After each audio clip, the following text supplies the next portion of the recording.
Nous nous trouvons ici à Gand, dans la maison du séminaire, dans le centre-ville de Gand, tout près de la cathédrale Saint-Bavon. Et c'est ici, dans cette maison, qu'habite encore pour quelques mois Lode Van Eck.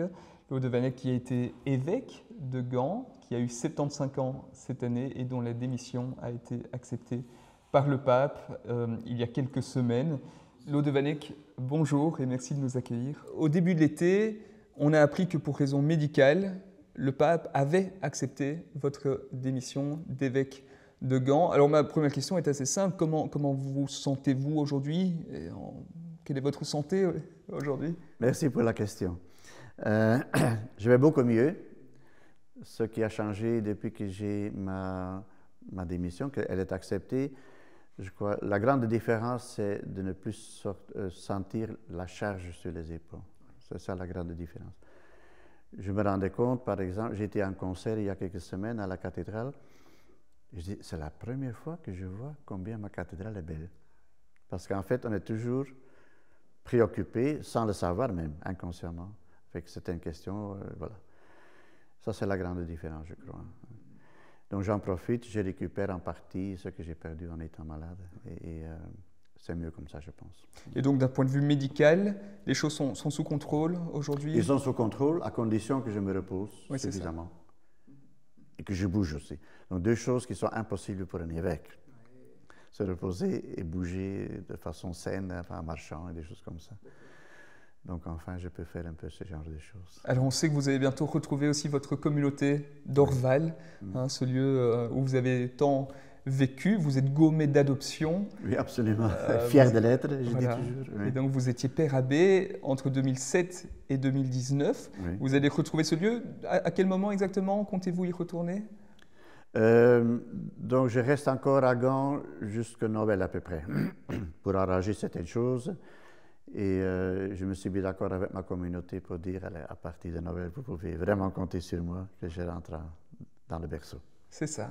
Alors si on revient justement 6 ans en arrière, 2019, vous quittez cette communauté, une communauté qui à ce moment-là était en cours de reconstruction. Oui, et vous êtes nommé évêque de Gand. C'est une décision qui n'a pas été simple à accepter, à accueillir pour vous, ni à accueillir pour votre communauté. Peut-être que vous pouvez nous parler un petit peu du contexte de cet appel. Et pour moi, c'était l'examen le plus difficile de ma vie. Vous auriez pu refuser? On peut. J'étais absent d'Orval quand le NOS a essayé de m'atteindre et j'arrivais très tard. Le jour j'avais fait une visite régulière dans une autre communauté. Et alors le prieur, il me dit, mais il attendait jusqu'à 10 heures du soir pour m'avoir. Oui. Il dit, mais tu dois absolument téléphoner encore ce soir à l'annonciature. Mais enfin, à 10 heures du soir, le pauvre NOS. Non, mais il attend, tu dois téléphoner aujourd'hui. Et donc, c'était pour dire que le lendemain, je devais y aller. Bon, à ce moment-là, d'habitude, on sait quelle heure il est. Hein? Pas seulement à 10 heures du soir.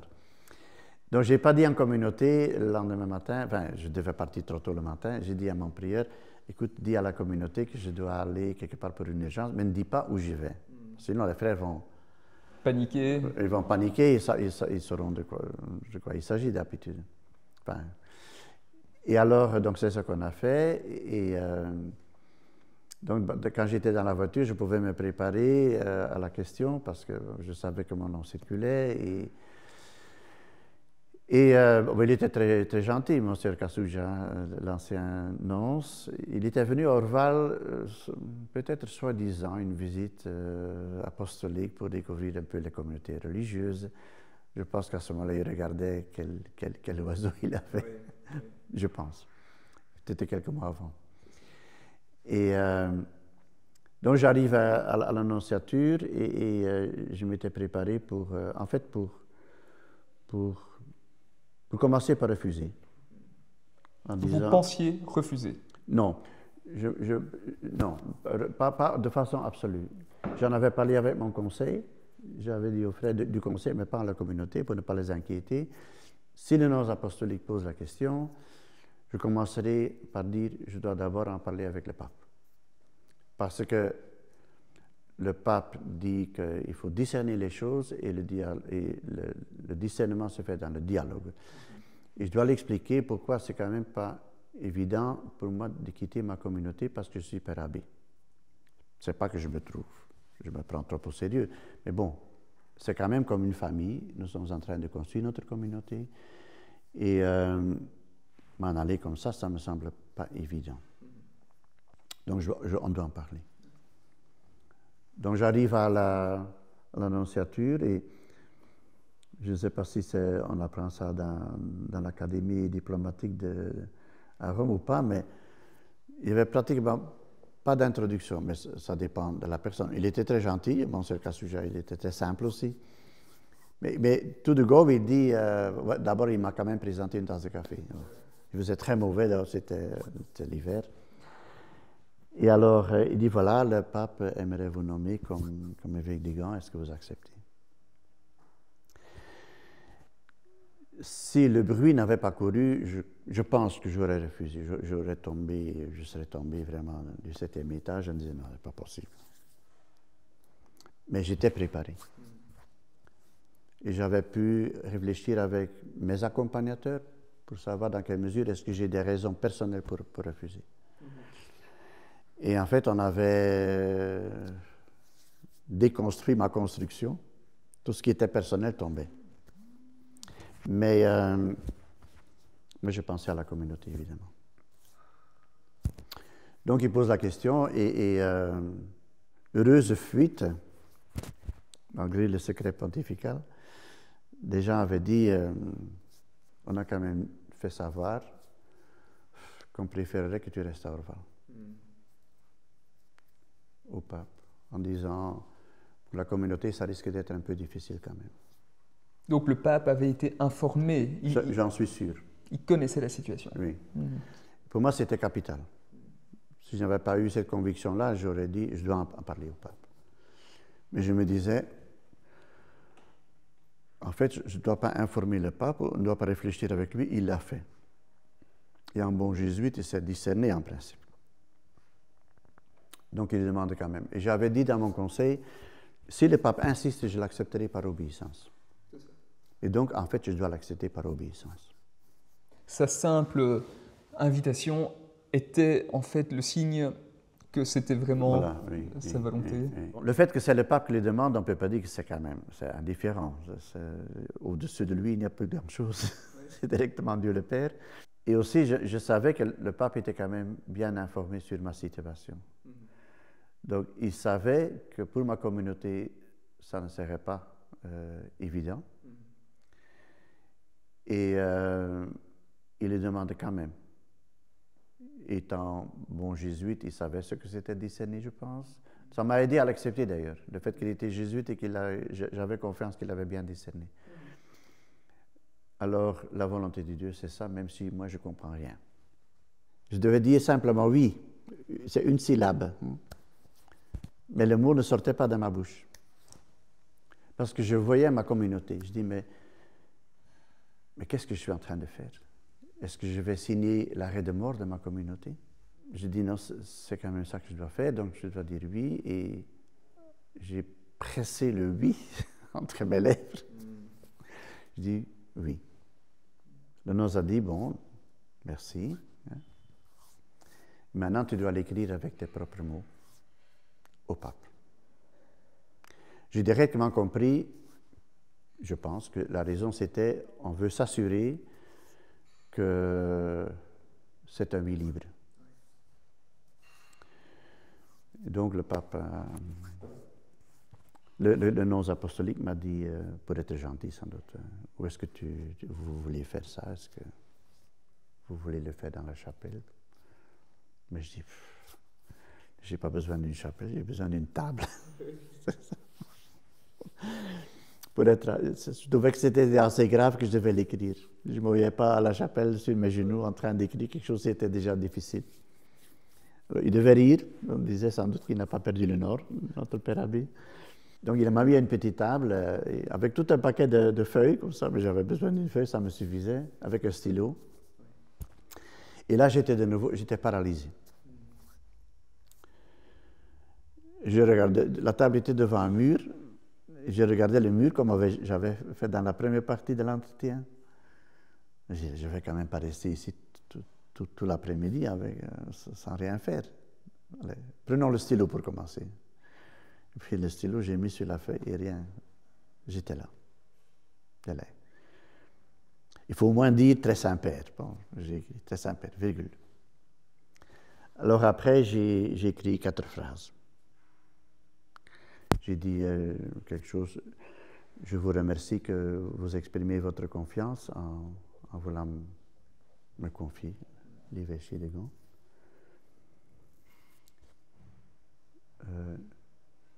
Non, en fait, avant que j'écrivais, donc dans le silence, je luttais quand même. Je luttais avec moi-même. Et là, je voyais défiler le visage de mes frères. Et j'ai dit, je pourrais refuser encore. Et il y a des gens qui vont l'apprécier s'ils apprennent que j'ai refusé. Surtout ceux qui pensent peut-être que c'est un honneur d'être évêque.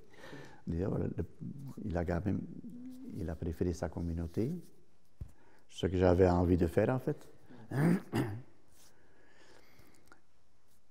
Mais je suis convaincu que la volonté de Dieu, c'est que j'aille à Gand.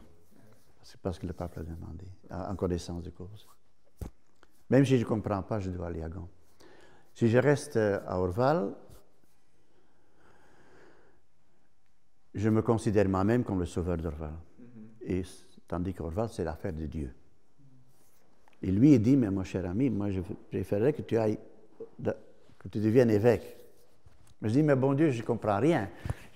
Tu m'as fait faire un vœu de stabilité à Orval et tu m'envoies ailleurs. Alors il me dit, mais écoute, laisse-moi faire. Je sais mieux que toi ce qu'il faut. Donc je dois faire ça. J'étais conscient, ça sera dur pour la communauté. Pas seulement pour moi, mais pour la communauté.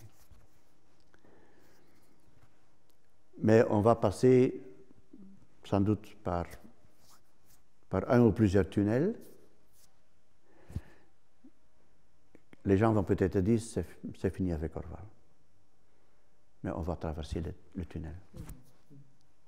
C'est le sentiment que je garde jusqu'à maintenant. Et donc vous avez écrit votre lettre d'acceptation. Et d'abord, je me suis dit, comment est-ce que je réagirais si Orval ne continue pas parce que moi je suis parti. Parce qu'il y a des communautés comme ça. Quand le Père Abbé est devenu autre chose, que la communauté passe par une crise et qui est fatale. Mais j'ai toujours dit dans ma communauté, seul Dieu est absolu.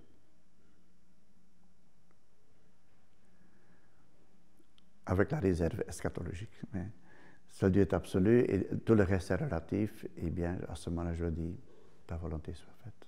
Mais j'ai toujours gardé le sentiment, on y va. Jusqu'à maintenant.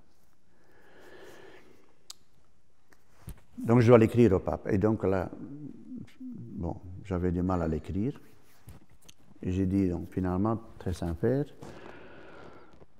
je vous remercie que vous exprimez votre confiance en moi en voulant me donner l'évêché de Gand.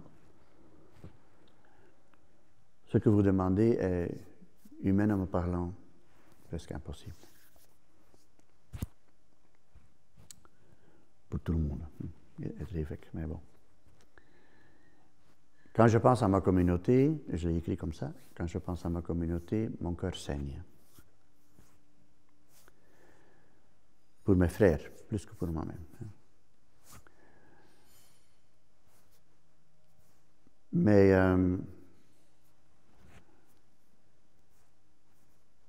je l'accepte dans un esprit de foi et d'obéissance.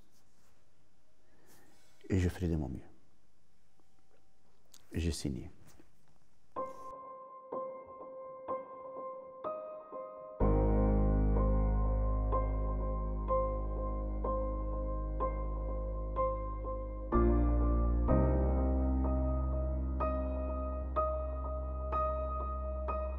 Et aujourd'hui, vous ne regrettez pas d'avoir accepté? Pas une seconde. Dans les presque 6 ans que je suis ici maintenant, je n'ai pas hésité une seconde. Ma conscience est tranquille et mes frères, heureusement, je les remercie pour cela. Ils n'ont jamais rien fait pour me faire de la peine à ce niveau-là. J'avais de la peine en me rendant compte, je suis quand même une cause de leurs problèmes. Ils me l'ont dit aussi. Toi, tu pars, mais pour nous, on est un peu décapité quand même, dans un premier temps. J'ai jamais hésité, non. C'est ce que je devais faire. Même si je ne comprenais pas, à peine j'étais ici, c'était le Covid, je dis, mais en fait, j'aurais pu rester dans mon monastère. Je dois rester dans mon côte, comme on disait à l'époque. Mais voilà, alors, après le Covid, j'avais encore 3 ans. Alors, je dis, on va s'y mettre. J'ai tombé malade, gravement malade. Je dis, mais enfin, le bon Dieu, mais qu'est-ce que tu as voulu de moi? Finalement, j'ai l'impression que donc, j'ai quand même pu lancer certaines choses. Voilà, on a fait un peu le point avec mon conseil aussi, le conseil épiscopal. Je leur ai dit une fois quelles sont les graines que je pense avoir semées moi-même. Je ne vais pas faire l'évaluation de mon travail, ça c'est à d'autres. Donc j'ai quand même pu jeter certaines graines, je pense. Mais à la limite, peut-être que la signification de mon épiscopat, c'était plus d'être là, d'être proche des gens, comme ils ont demandé, que d'autres choses. Mais je laisse ça à Dieu. Je me considère comme l'ouvrier de la 11e heure. Et en plus, celui qui doit dire à la fin de son travail, je suis un serviteur inutile. Mais là, mes collaborateurs ne sont pas toujours d'accord. Oui, tu es plutôt un semeur de graines qu'un serviteur inutile.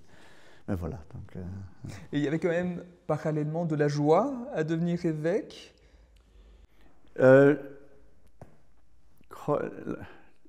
La joie du Saint-Esprit, oui, c'est ma devise d'ailleurs.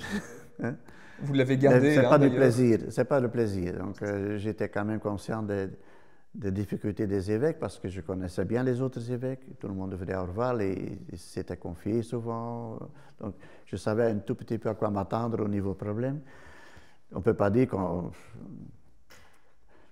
On dit souvent, c'est quelque chose qu'on ne souhaite pas à ses ennemis.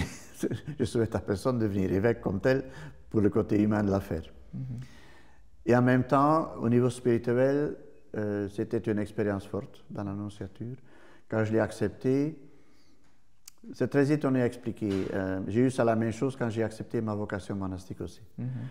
Le jour que je disais oui, je retrouvais une liberté intérieure qui est difficile à décrire. Donc ça veut dire, c'était le sentiment, oui, c'est la bonne décision, c'est ça la volonté de Dieu. Et ça donne la liberté de la pauvreté évangélique. C'est-à-dire, j'abandonne mes rêves et j'abandonne beaucoup de choses. Je dis oui avec les difficultés d'avance. Mais le fait de dire d'avance, ok, même pour les difficultés, ça donne beaucoup de... Et alors, j'avais le sentiment, d'une part, bon, je ne comprenais pas très bien Dieu. Je dis, j'ai fait un vœu de stabilité dans ma communauté. C'est lui qui demande de changer. À quoi ça rime? Mais bon, Dieu seul est absolu. Et bon, suivre la volonté de Dieu, ça donne quand même oui, une joie plus profonde que nos joies. J'en suis convaincu. Et ça m'a habité jusqu'à maintenant. Bon, j'ai eu beaucoup de chance. J'ai d'excellents collaborateurs et j'ai été très bien accueilli dans mon diocèse et je ne suis pas resté très longtemps. Je n'ai pas pu faire beaucoup de bêtises non plus de ce côté-là. Et donc quand vous arrivez, vous vous dites un petit peu ben voilà, les accents, les chantiers, les priorités que j'aimerais donner pour ce diocèse, pour les années qui viennent. Vous saviez que vous aviez 5-6 ans devant vous, donc la temporalité était assez claire. Il y avait des priorités claires? Pas avant, non. J'ai dit je veux découvrir mon diocèse aussi au niveau géographique, mais bon, 2 semaines après, on était dans le Covid. Alors voilà, c'est ça. Donc ma question c'était comment est-ce que je peux découvrir déjà mon diocèse dans lequel je vais rester que 5 ans, 5 à 6 ans. Et à ce moment-là, j'ai inventé, disons, d'aller tous les samedis après-midi dans une des églises à Gand, ici Saint-Pierre, en disant tout le monde peut venir me voir, 1 quart d'heure par personne, selon les mesures sanitaires à l'époque, pour rencontrer l'évêque, qui que vous soyez, sans rendez-vous. Et les samedis après-midi étaient remplis. Et on venait du nord et du sud du diocèse. Donc j'entendais tout de suite Oui, les gens venaient, Ouais. croyants, incroyants, jeunes, vieux, droite, gauche, tout le monde passait. Qu'est-ce qui vous a marqué ou touché Et dans ces rencontres? d'abord, je dirais, disons, quelquefois le bonheur, mais de toute façon le contentement des gens de pouvoir s'exprimer. Ouais. Le besoin d'être écouté. C'est énorme. C'est énorme. Il y avait quelqu'un qui venait du sud du diocèse, donc c'est René de Ronse, ça fait 3/4 d'heure à peu près. Il venait chaque samedi pour me voir 1/4 d'heure. Il ne prenait pas 1 minute de plus, mais il voulait me voir 1/4 d'heure. Par besoin de pouvoir parler. Et là, j'apprenais un tas de choses. Et je crois que d'emblée, les gens ont perdu l'image qui est d'ailleurs injuste pour les autres évêques aussi, mais l'image de l'évêque, il vit dans sa tour d'ivoire. Mais non, moi j'écoutais tout le monde. Et alors, ça c'est une chose. Deuxièmement, j'entendais la souffrance des gens aussi quand on souffre à l'église. Bon, c'était l'époque du Covid, donc les églises devaient se fermer. Là, j'avais tous les samedis des gens qui venaient rouspéter parce que l'église n'était plus ouverte. Ouais. Bon, moi, j'ai demandé dans mon diocèse d'ouvrir les églises. Ah oui. Alors que globalement, les évêques belges acceptaient la fermeture, les règles sanitaires. Vous étiez un petit peu en réaction par rapport à ça? Non, je ne me suis jamais rendu très en réaction. J'étais moi-même simplement. Ouais. Mais je trouvais que c'était important pour les gens qu'ils puissent entrer dans un lieu de silence et alors, pendant la première vague de Covid, j'étais pas très content. Beaucoup d'églises se fermaient quand même. Bon, c'est vrai que la pression était grande quand même. Mais pour la deuxième vague, c'était beaucoup mieux. Souffrir à l'église qui est venu à ce moment-là aussi, c'était un moment, il y avait un document de Rome qu'on ne pouvait pas bénir les couples homosexuels. Et à partir de ce moment-là, toutes les semaines, j'ai eu des parents qui venaient dire leur souffrance en disant « Notre enfant, garçon ou fille, a eu tellement de mal accepté pour lui-même ou pour elle-même son orientation sexuelle, a eu le courage finalement de le dire. Pour nous, c'était difficile à accepter. Pendant des années, on a travaillé à ça. Quand l'enfant est venu, enfin le fils ou la fille est venue finalement avec un partenaire, c'était encore un pas à faire pour les parents. On a fait tout ce travail-là. Finalement, on est fiers de notre enfant, qu'il a eu le courage de le dire, qu'il a eu le courage de faire sa vie malgré toute la pression de la société. Et maintenant, l'Église vient, maintenant que nous sommes réconciliés avec ça, et même fiers de notre enfant, l'Église vient avec ça. Ouais. J'ai eu ça toutes les semaines. Ouais. Et vous en pensez quoi? Mais moi, je comprenais les parents, évidemment. Et ils ont senti que non seulement que j'écoutais, mais que je comprenais, je pense. Ouais. Et 2 ans plus tard à peu près, les évêques flamands, singulièrement, ont justement proposé un canevas de prières pour les couples homosexuels. Oui. Ça, c'était important pour vous? Vous avez été moteur de cette initiative? Oui, tout à fait. Maintenant, bon, en fait, tous les évêques étaient d'accord au niveau national, mais les francophones étaient un peu avant nous. Ils n'attendaient pas les uns les autres pour avancer dans la pastorale. Donc, il y avait des choses qui étaient en place à Wallonie plus que chez nous. Tandis que, bon, nous l'avons fait ensemble, et donc c'est pour ça qu'on a parlé des évêques flamands. Mais en fait, au niveau de la conférence épiscopale, on était tous d'accord. On en a parlé. Et on avait dit même, si c'est nécessaire, on fait une déclaration pour dire qu'on est tous d'accord. Ça n'a pas été nécessaire, donc voilà, on s'est limité à ça. Mais alors, j'ai invité plusieurs fois des couples homosexuels au diocèse pour nous rencontrer en mangeant ensemble. Et ils étaient très, très, très touchés de ça, que l'évêque les invitait. Pour moi, c'était aussi intéressant et je l'ai fait avec certains de mes collaborateurs qui étaient eux-mêmes hétérosexuels avec des enfants. Et, donc, pour avoir l'échange entre les différentes sensibilités. Et je me souviens qu'après la première fois, il y avait quelqu'un qui disait, mais est-ce qu'on ne ferait pas une photo pour mettre sur Oteo pour dire qu'on sera... Et je dis non. Parce que le but, ce n'est pas moi, je donne l'impression, voilà, oh, qui suis-je comme évêque, je rencontre. Il s'agit de vous et pas de moi.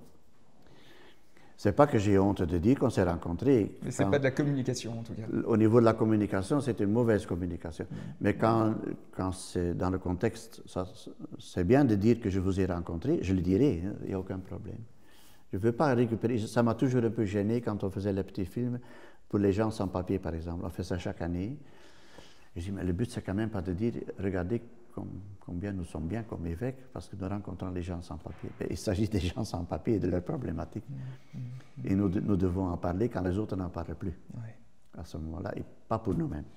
Mais bon, c'est un peu ma sensibilité monastique qui me rend peut-être trop sensible pour ce genre de choses. Mais... Une autre question, c'est la question des femmes, la place des femmes dans l'Église. C'est un sujet dont on parle beaucoup, mais c'était aussi un des chantiers que vous aviez envie de porter au cours de votre épiscopat. Oui, j'ai fait mon possible. Je n'ai pas fait grand-chose à mon épiscopat avec le Covid et ma maladie, mais d'emblée, j'ai dit, mais il y a trop peu de femmes au service au niveau de la gouvernance et dans notre diocèse. Et on a cherché, bon, voilà, on a bougé un petit peu, pas assez selon moi, mais disons l'orientation, et nous étions tous d'accord là-dessus. Ça n'a jamais été un problème. Dans mon diocèse, tout le monde sent un peu la même chose. Et dans l'Église, globalement, vous trouvez que les choses devraient aller plus vite, plus loin, et jusqu'où peut-être? Jusqu'où est-ce qu'il faudrait des femmes, d'après vous, dans l'Église? Aussi loin que possible. C'est des femmes prêtres? Pourquoi pas? À long terme. Oui. J'ai toujours senti que c'est plus culturel comme problème, comme problématique, disons. Ce n'est pas un problème, c'est une problématique quand même. Que théologique. Que théologique ou biblique. Je me souviens très bien, après 10 ans, donc je suis entré en 75 à Orval, et après 10 ans, on m'a demandé de faire le deuxième cycle de théologie de nouveau à Leuven. Donc je suis retourné.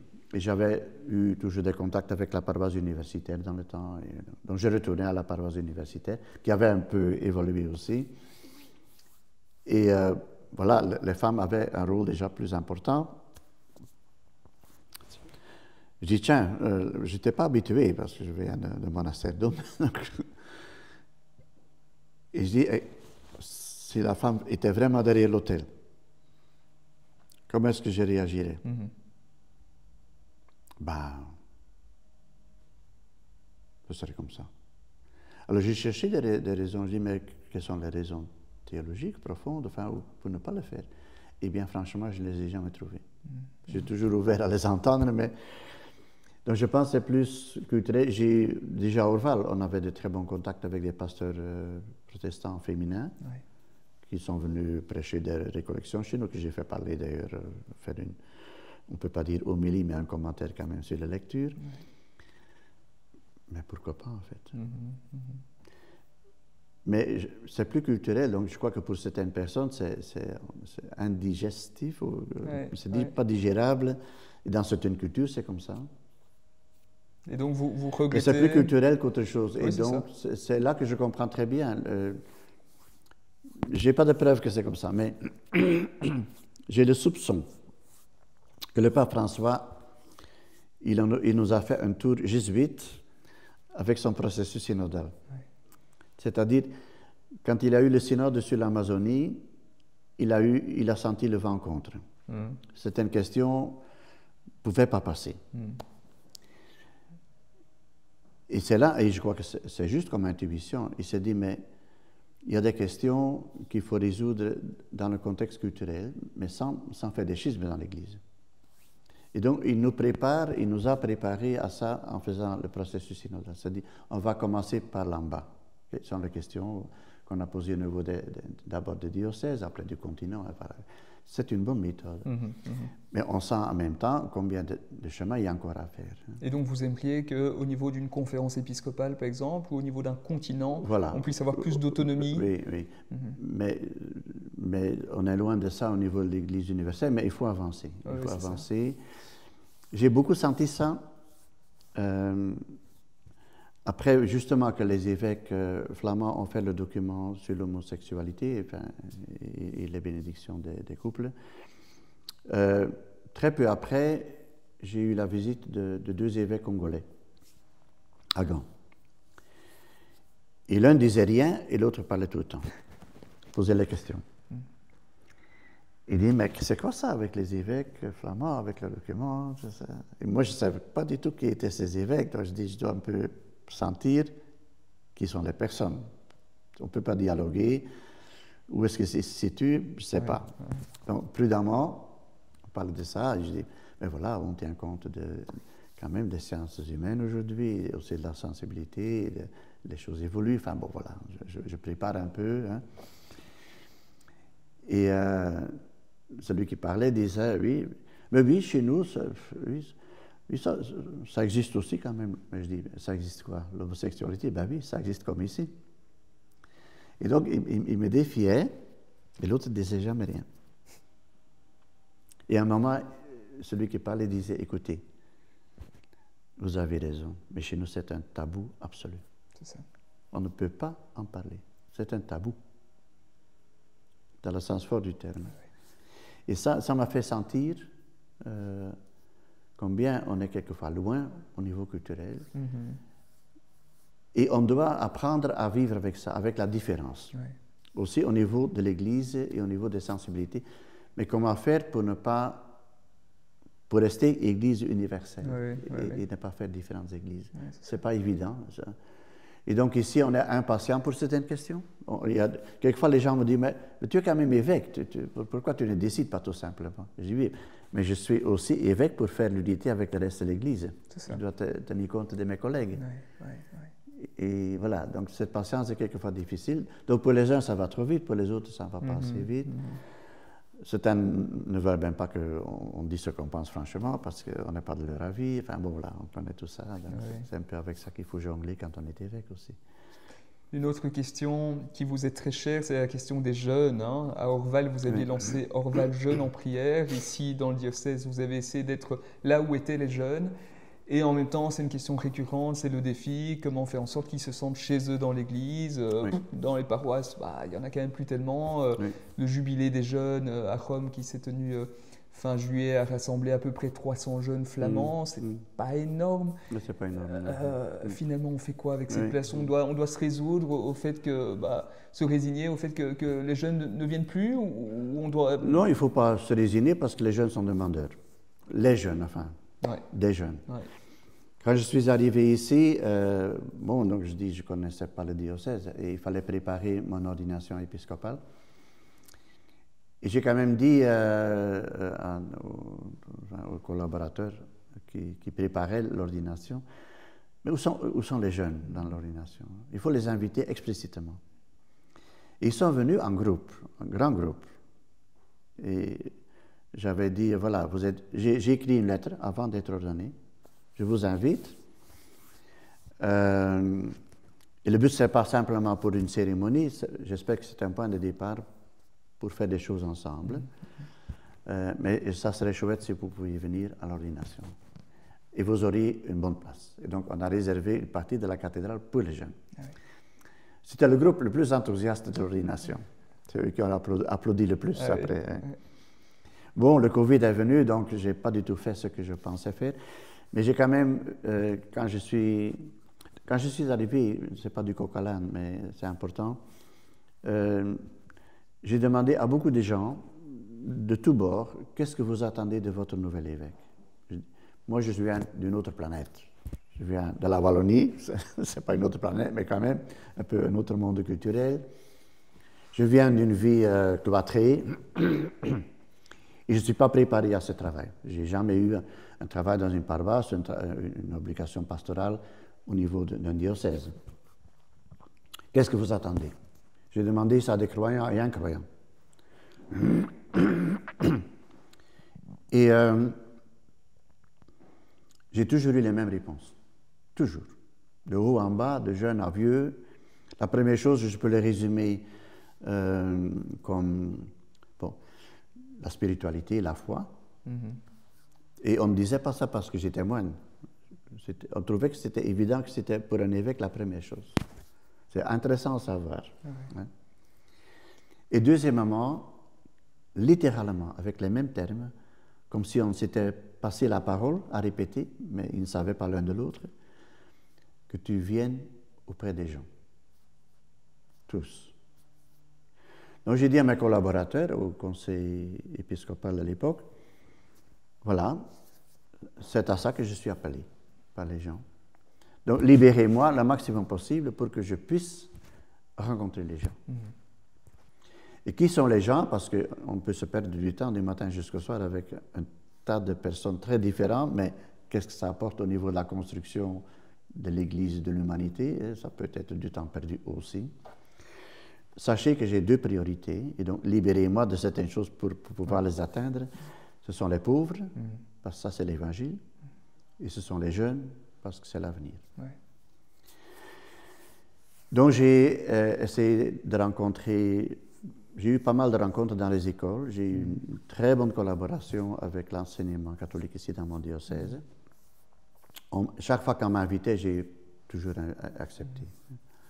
Donc j'ai rencontré pas seulement des directions ou des enseignants de religion, parce que j'avais beaucoup de questions au niveau de l'enseignement religieux quand même. Qu'est-ce qu'on donne comme cours de religion? J'étais très critique, alors j'ai nuancé ma pensée au cours des années, mais mon intérêt était vraiment vivement là, et j'ai rencontré pas mal de jeunes, aussi bien en direct, de petits groupes, ou bien j'ai été dans des écoles pour des panels, par exemple, qu'on organise avec un imam et un rabbin et un humaniste. Enfin, voilà. J'aime beaucoup ce genre de rencontres. Et les rencontres, là j'ai vu, mais déjà à Orval, grâce à OJP, je voyais l'évolution quand même. Quand disons quelle est l'évolution, c'est que les jeunes, c'est vraiment une autre génération par rapport à mon jeune temps. Hein. Je suis leur grand-parent, enfin, pour eux. Hein. Il y a cette ouverture, la recherche du sens qui est beaucoup plus forte. Le fait qu'ils ne connaissent plus les problèmes de l'Église du passé, parce qu'ils n'ont souvent plus rien à voir avec ça. Ce sont les problèmes de leurs parents, si ce n'est pas leurs grands-parents. C'est très intéressant. Mais quand je pose la question, quelles sont vos questions? Ce qui vient toujours, c'est la paix, dans l'incertitude de l'avenir. Et ça me fait comprendre aussi pourquoi ils sont plus ouverts à la religion. Ils cherchent, mais c'est quoi qui donne sens à ta vie? Et bon, souvent, quand ce sont des jeunes des humanités, de l'école secondaire, enfin, je me souviens très bien, une fois c'était à Lourdes avec un groupe de jeunes, et le jeune à côté de moi, on était une quinzaine, il me regarde comme ça, il dit, et donc, tu es croyant? Je dis, oui, je suis croyant, mais à ton âge, je ne l'étais pas. Ah oui, ah oui. Et à ce moment-là, tu vois les yeux qui s'ouvrent, les petites oreilles qui s'ouvrent. Oui. Alors, comment tu es devenu croyant? Et c'est le témoignage de la démarche que j'ai faite moi-même pour découvrir la foi, qui les intéresse. Alors, bon, et pourquoi est-ce que tu es devenu moine? Toutes ces questions. Hein. Mais on sent derrière, c'est pas simplement, c'est pas un intérêt intellectuel, c'est un intérêt existentiel. Il se pose la question, mais c'est quoi qui te fait vivre? Oui, et quand tu peux témoigner de cela, ce n'est pas de la théorie, parce que tu le vis concrètement, ce langage-là, il prend. Oui. Et on parle vraiment uniquement de l'essentiel. On parle de la foi, de Dieu, de la prière, tout ce qu'on veut. Eux, ils ne viennent pas avec les questions qu'on trouve dans les journaux. D'ailleurs, ils ne lisent pas les journaux, ils ne regardent pas la télévision. Oui, oui. Et c'est très bien. Oui, oui. Et donc là, il y a une ouverture, une demande avec des dangers. J'en ai parlé ici même, d'ailleurs, j'ai invité un imam, parce que dans ce temps, j'invite des gens pour réfléchir ensemble. On était tout à fait d'accord là-dessus. D'abord, qu'il y a chez les jeunes, de nouveau, la question de Dieu et de la foi.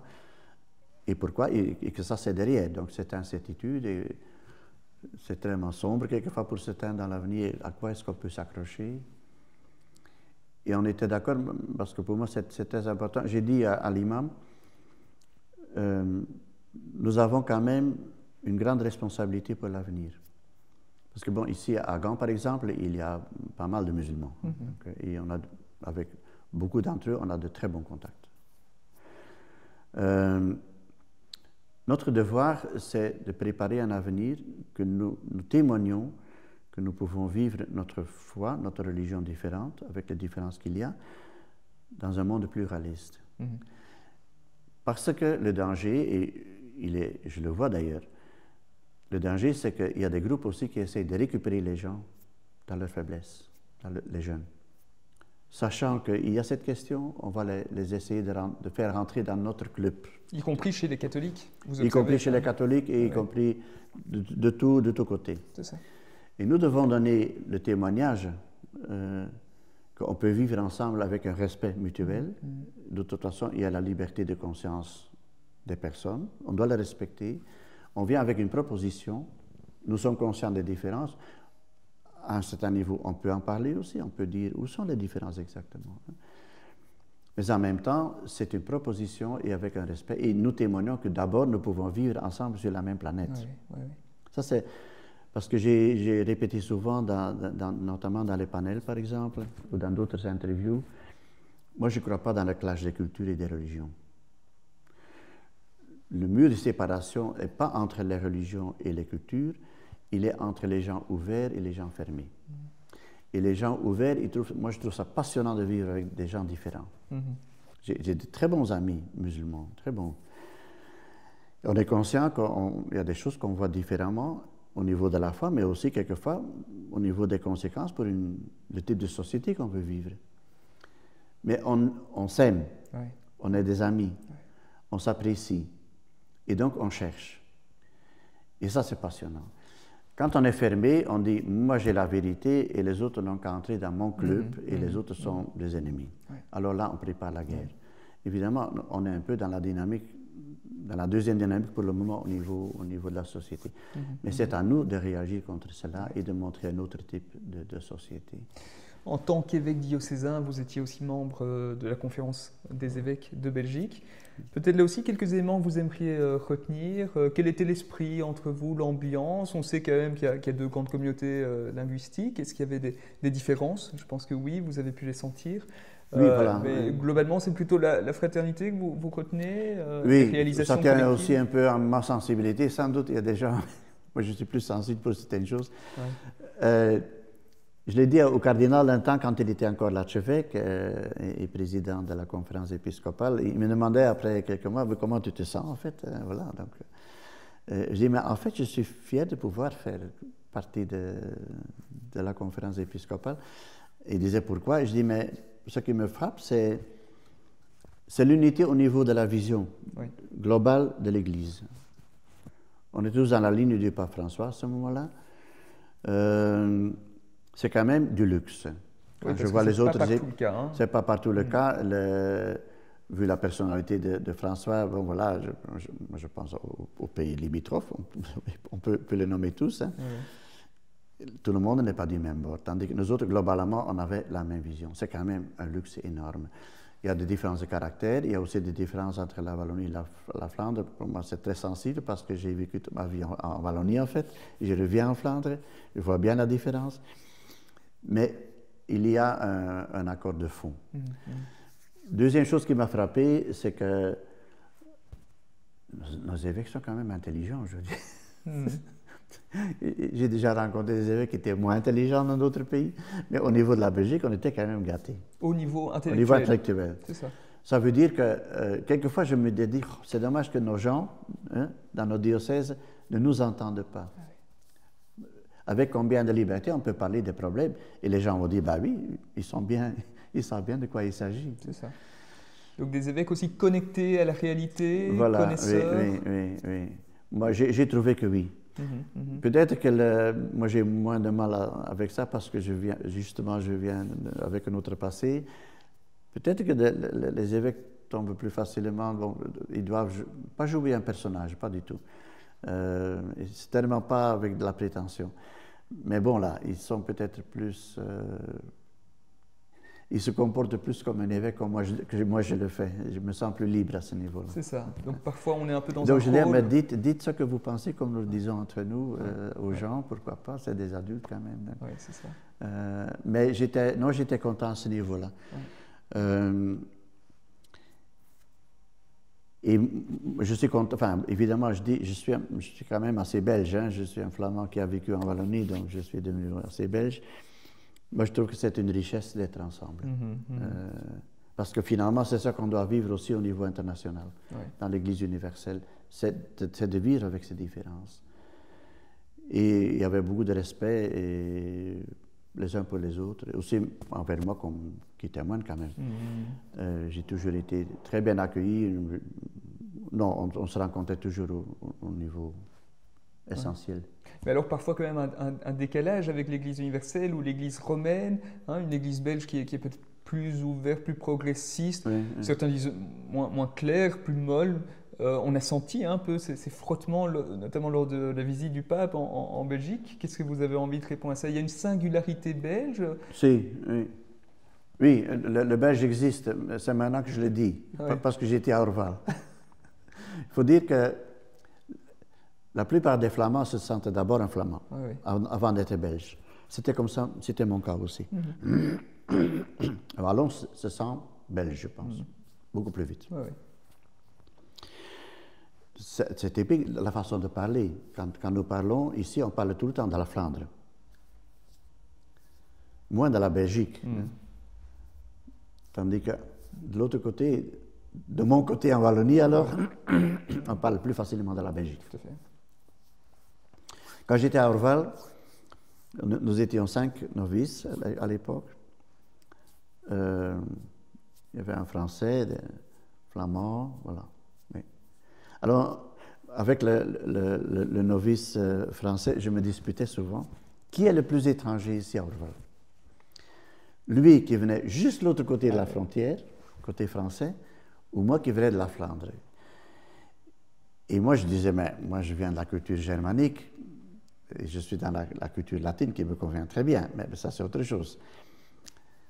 Il dit non, mais il dit, moi, je me sens plus proche d'un Marseillais que d'un Wallon. Mais je dis, c'est pas possible. Ah oui, Eh bien, après quelques années, je lui ai donné raison. Le fait que nous vivons ensemble entre deux cultures, nous avons appris à forger, oui, une certaine personnalité. Et quand j'étais maître de novices plus tard, à un moment, j'avais aussi plusieurs novices. Il y avait un Hollandais dedans, il y a un Français et des Belges. Et le Hollandais disait, mais enfin, arrêtez la Belgique, hein, que les Flamands viennent chez nous et les Wallons vont du côté français. C'est une opinion qui existe. Et les Belges disaient, mais non, on préfère encore se taper dessus que de se séparer. Et en fait, il y a quelque chose de vrai. Le compromis à la Belge, ça existe. Et je pense que ça joue aussi dans la conférence épiscopale. Finalement, on compose ensemble, on discute et on trouve quand même le moyen de s'entendre à la fin. C'est ça. Et je me suis dit, non, c'est vrai, le Belge existe. D'accord. On a un nouveau pape depuis quelques mois. Vous l'avez brièvement rencontré lors de sa visite en Belgique, lorsqu'il était encore le cardinal Prévost. Oui. Quelles sont les impressions que vous aimeriez nous partager à propos de cet homme et de ses premiers pas comme pape? Évidemment, bon, c'était bref. Hein, donc j'ai eu de la grande chance que j'ai donné mon dossier pour ma démission. Il l'a lu la semaine avant qu'il était élu pape, donc il a encore eu juste le temps de le lire. Vous savez qu'il l'a lu personnellement? Oui. Et alors, donc, c'était le pape qui devait décider après. Je crois que ça allait plus vite à cause de ça. Il m'a donné très bonne impression. Donc, bon, on a parlé. Moi, j'ai une communauté d'Augustins dans mon diocèse, donc ça facilitait aussi le contact. Mais j'avais surtout l'impression d'une personne très directe, très vraie, qui sait écouter, intelligent, voilà. Mais surtout, donc, pas la langue de bois. Donc, le contact était direct. Et moi, j'aime bien ça. Et c'est ça que je trouve un peu comme pape aussi. Donc, c'est quelqu'un c'est pas quelqu'un qui fera de grandes déclarations inutiles. Il a peut-être un petit côté timide et peut-être trop fort, mais au réservé, attention, enfin, il fait attention, il écoute bien. Donc, mais quand il parle, il dit ce qu'il pense. Et en fait, dans ce sens-là, je crois qu'il reste tout à fait dans la ligne de François. D'ailleurs, bon, François avait beaucoup de confiance en lui. Mais il est lui-même, et je dirais heureusement. Il ne doit pas copier l'ancien pape, ça serait pour moi très peu convaincant, même dangereux. C'est à ce moment-là qu'on a la polarisation. Mais c'est quelqu'un qui, voilà, avec vu son passé aussi, c'est pas un Américain, c'est un drôle Américain, enfin, c'est un Américain du Sud, plus que du Nord presque, vu ses propres racines familiales. Et donc je crois qu'il est au-dessus de beaucoup de questions. Et il a été, pas l'abbé général, je ne sais pas comment il dit chez les Augustins, mais voilà, il a quand même gouverné un ordre international et c'est de ça qu'il nous faut. Enfin, j'ai beaucoup de confiance là. Justement, de quoi l'Église universelle a-t-elle le plus besoin aujourd'hui? Voilà. En même temps, être courageux au niveau social et la paix dans le monde, c'est quand même une des grosses questions aujourd'hui. Sans faire sauter les choses en l'air en faisant des déclarations, voilà, trop vite. Je pense que ce n'est pas pour rien qu'il a été élu très vite. Je crois que le profil qu'on voulait était clair. Bon, la plupart des cardinaux avaient été déjà nommés ou créés par le pape François. On savait quel profil on en avait besoin, aussi au niveau de la problématique mondiale. Et on l'a trouvé très vite. Donc ça dit bien. Donc priorité la paix. Et pour l'Église peut-être? Non, donc au niveau mondial, je crois que la paix est la première chose. On est en plein dedans pour le moment. Et au niveau de l'Église, au niveau de l'acceptation de la différence dans l'Église, que ce soit au niveau sexuel et toutes les questions qui se posent là, il est clair, je pense, là-dessus. Dans la femme de l'Église, etc. Voilà. Et il le fait avec la profondeur de quelqu'un qui connaît Saint-Augustin et qui connaît le Père de l'Église. Et je pense qu'il a beaucoup de qualités qui nous serviront dans l'avenir prochain. Oui, je pense. Alors, quand est-ce qu'il y aura un nouvel évêque à Gand? On sait que probablement c'est un administrateur diocésain qui assure les affaires courantes, si on peut dire. Oui. On sait aussi qu'à Namur et à Tournai, on attend un nouvel évêque depuis très longtemps. Comment est-ce que vous analysez cette situation un peu singulière? Bon, d'abord, pour le dire simplement, j'ai beaucoup de compassion pour mes collègues évêques qui sont toujours là et qui attendent un successeur. Je trouve que ce n'est pas un très bon système, la façon à laquelle on nomme les nouveaux évêques. Ce n'est pas que le pape n'est pas informé, parce que à ce niveau-là, je crois qu'il a tout ce qu'il faut. Donc, quand on manie bien les consultations comme ils sont prévues dans l'Église, et c'est comme toujours, les systèmes sont souvent bons quand ils sont appliqués de la bonne façon. Le pape est très bien informé, il sait très bien quel est le profil de la personne, et voilà. Mais ça prend beaucoup trop de temps. D'abord, bon, on reste déjà jusqu'à 75 ans, c'est pas trop jeune quand même. La réponse est d'habitude, mais le pape est aussi vieux. Mais bon, c'est vrai qu'il faut un minimum d'expérience, il vaut mieux. Donc pas trop jeune non plus. Mais c'est déjà pas mal, 75 ans pour beaucoup de personnes, c'est au-delà de ce qui convient. Si nous voulons rajeunir l'Église, il faut quand même aller un peu plus vite, je trouve. Mais surtout, le système qui m'étonne, c'est qu'on sait très bien que quelqu'un aura 75 ans à un certain moment. Donc on peut le préparer. Quelle entreprise dans le monde commence à chercher un directeur quand l'autre a donné sa démission? Alors, ce qui est pour moi le plus négatif, c'est pas seulement que c'est un peu tard, mais que ça prend tellement de temps.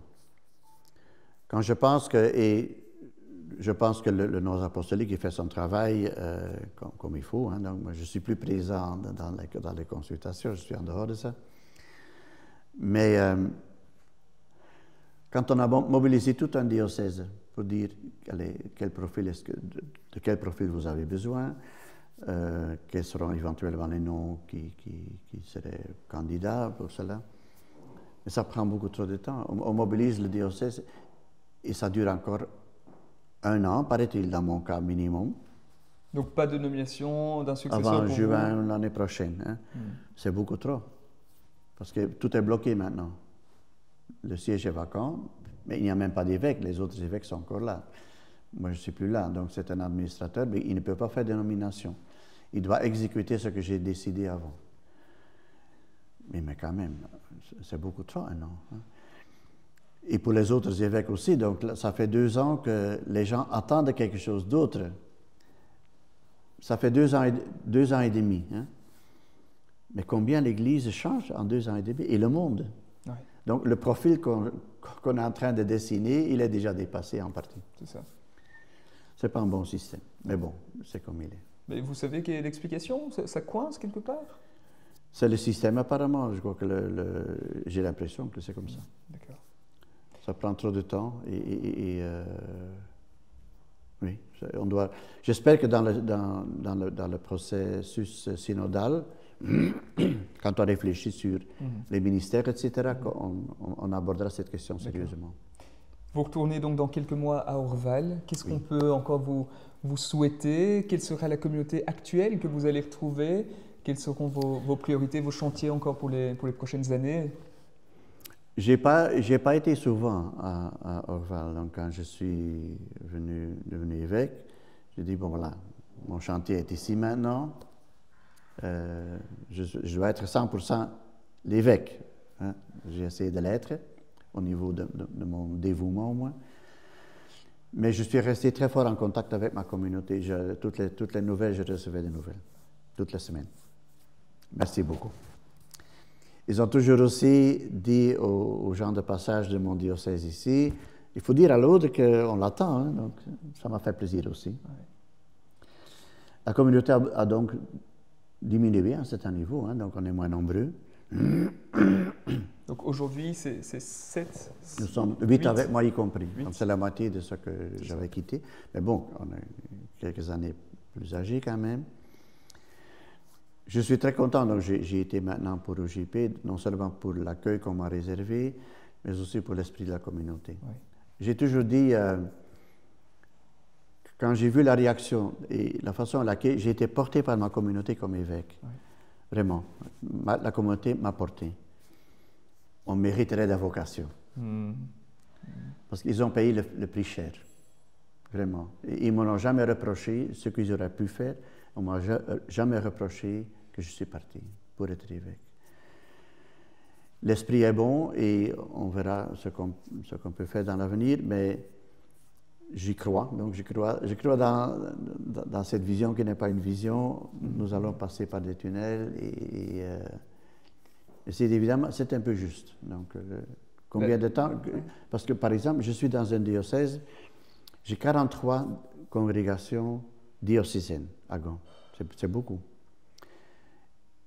Et elles sont, à part 1 ou 2, toutes mourantes. Toutes.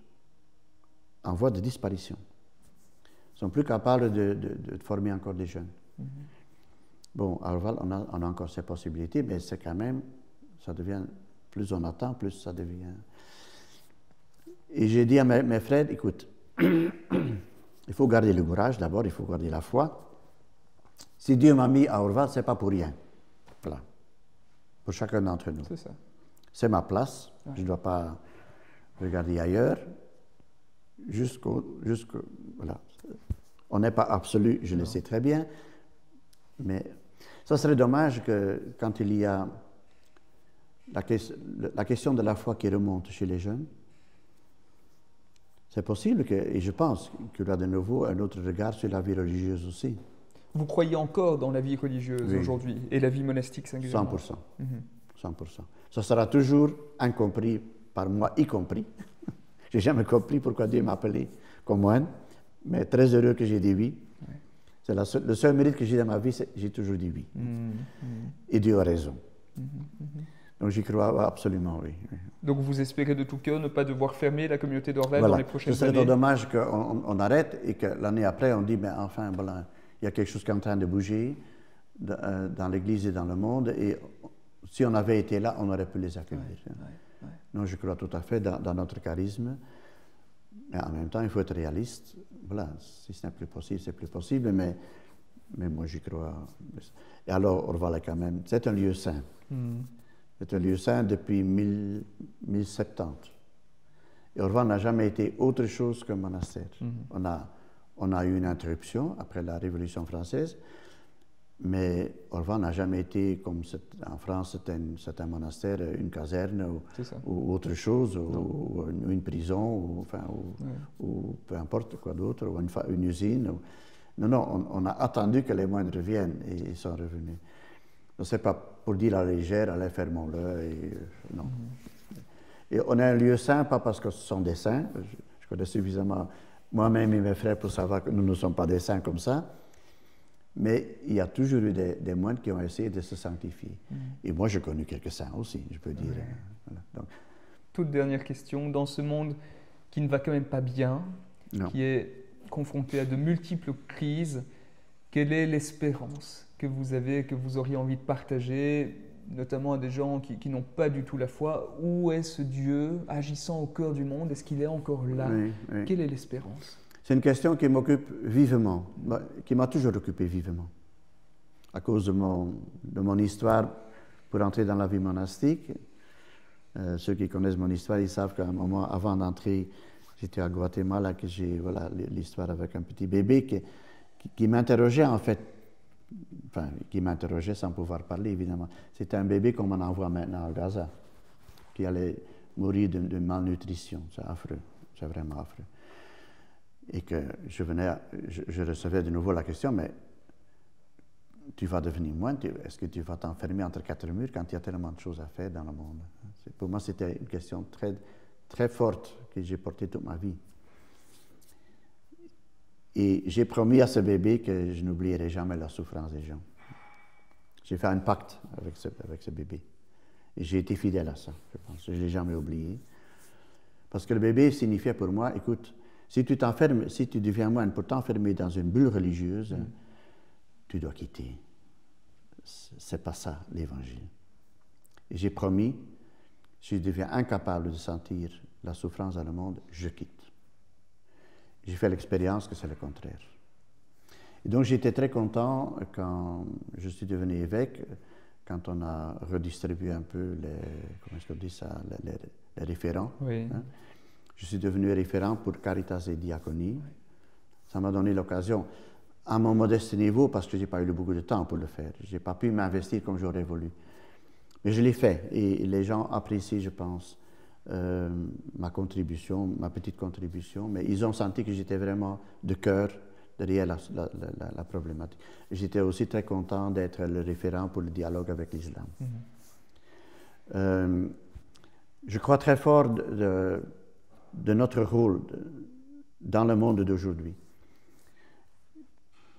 Tu sais, à tous les niveaux, pour le moment, on est dans une période de charnière, que ce soit au niveau politique, au niveau social. On ne sait pas vers quoi on va. Dans l'Église, c'est un peu la même chose. Où est-ce qu'on va avec la paroisse? Pour le moment, ça bouge énormément, sans que nous pouvons dire, voilà, ça c'est la figure que nous devons réaliser. Mais quand on essaie de faire quelque chose, c'est déjà dépassé quelquefois avant qu'on ait bien en route. La différence entre toutes les organisations du monde et l'Église, c'est du luxe pour nous. C'est que nous sommes peut-être le seul organisme, pour l'appeler comme ça, qui sait sur quelle base il doit reposer. Ça, c'est l'Évangile. Nous revivons aujourd'hui ce qu'on voit maintes fois dans la Bible, c'est que les crises politiques, etc., servent en fait à dire aux croyants, mais retournez à la parole de Dieu. Et ça, c'est quand même très solide. Et c'est à partir de là que nous pouvons donner l'espérance aux gens. J'espère que c'est vrai, je ne peux pas faire l'évaluation de mon propre épiscopat, mais les gens m'ont quand même dit, ça m'a fait plaisir, que souvent je donnais l'espoir et l'espérance aux gens dans ma façon d'aborder les questions, parce que je crois dans l'avenir. C'est le grand luxe qu'on a dans la foi, c'est de dire, mais seul Dieu est absolu, ça veut dire je ne dois pas être étonnant quand les choses sont relatives, qui disparaissent. Même si le monde disparaissait, Dieu serait toujours là. Oui, c'est ça. Ça donne une réserve eschatologique, comme on dit. Hein. Il y a toujours de nouvelles chances, de toute façon, au niveau de Dieu. Il nous porte. Et ça fait vivre. Et ça, nous pouvons le partager aux gens. Et il n'y a pas... C'est la seule réponse que nous avons en profondeur. Tout le reste, c'est arrangé pour le mieux. Mm. C'est du décor. Mais l'essentiel, c'est l'Évangile, et c'est la parole de Dieu. Et cette parole, nous l'avons. Et nous avons Jésus qui est la parole de Dieu. Moi, ça me fait vivre. Et je pense que, aussi comme moi, c'est peut-être de ça qu'on témoigne. Moi, j'ai des amis incroyants, qui n'adorent pas, de bons amis, qui me disent, mais tu sais, le fait que tu es moine, ça nous interdit, ça m'interdit de dire Dieu n'existe pas, je suis sûr, parce que l'autre est là.